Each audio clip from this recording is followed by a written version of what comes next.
Halo teman-teman, selamat datang di channel Narevisi Naga.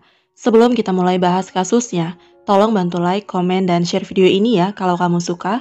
Dan jangan lupa untuk subscribe dan nyalakan lonceng notifikasinya, supaya kamu tahu kalau aku upload video berikutnya. Pada video kali ini aku bakal bahas salah satu kisah dari kota Bengkulu. Semoga setelahnya ada hal baik yang bisa kita pelajari. Hari itu tanggal 21 Februari 2019.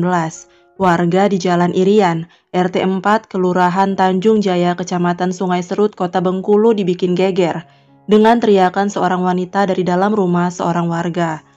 Tak lama mereka mendapati suami dari wanita itu juga berteriak keluar rumah sambil menggendong seorang bayi dalam kondisi berlumuran darah dan mengatakan bahwa dia sudah mengeluarkan bayi itu secara paksa. Apa yang sebenarnya terjadi? Wanita muda itu bernama Erni Susanti. Ia baru berusia 31 tahun saat kejadian. Sudah memiliki satu orang anak dan saat kejadian sedang hamil anak keduanya. Kehamilannya saat itu sudah memasuki 9 bulan. Ia menikah dengan seorang pria bernama Romi Sepriawan, usia 30 tahun. Dulunya mereka berkenalan selama 2 bulan dan kemudian memutuskan untuk menikah. Romi dan istrinya diketahui berjualan cabai untuk memenuhi kebutuhan hidup mereka. Namun walau memiliki usaha jualan cabai, Romi dan keluarganya saat kejadian bisa dikatakan sedang kesulitan ekonomi. Hal ini tak lain disebabkan oleh kebiasaan buruk si kepala keluarga Romi. Romi diketahui memiliki banyak perangai buruk. Di antaranya Romi suka berjudi, tidak hanya dengan taruhan kecil tapi juga taruhan besar. Kebiasaan buruk ini sering diprotes oleh istrinya Erni, karena kondisi keuangan mereka sedang buruk. Bahkan usaha mereka berjualan cabai hampir bangkrut. Tapi Romi, si kepala keluarga, tampaknya tidak ambil pusing dengan keadaan itu dan masih terus dengan kebiasaannya. Menurut para tetangga, pasangan ini awalnya hidup cukup layak dan harmonis, namun memang mereka cukup jarang bersosialisasi. Dan menurut keluarga, Romi ini termasuk ringan tangan. Hal ini membuat dia sering melayangkan pukulan terhadap istrinya Erni ketika ada masalah. Menurut Romi, cekcok antara ia dan istrinya akhir-akhir ini sering terjadi lantaran sudah 4 bulan, istrinya Erni tidak mau memberitahukan password handphone miliknya. Hal itu membuat Romi berpikir istrinya menyembunyikan sesuatu.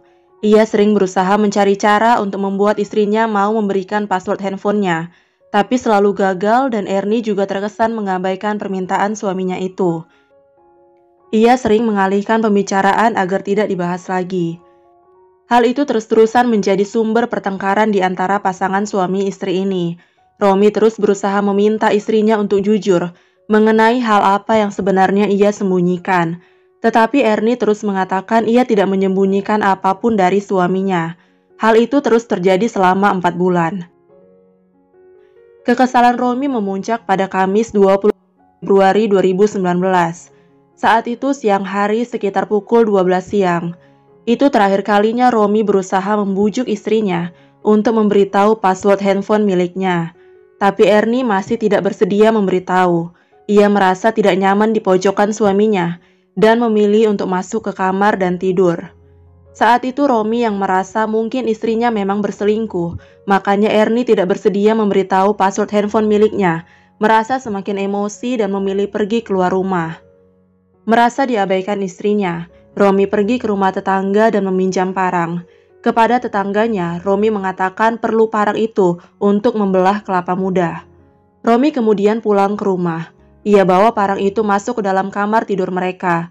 Ia letakkan parang itu di atas kasur dan menutupinya dengan selimut. Mendengar ada langkah kaki masuk ke kamar, Erni yang saat itu tertidur kemudian terbangun. Ia kemudian melihat suaminya Romi juga berada di dalam kamar. Romi membahas lagi tentang password handphone itu.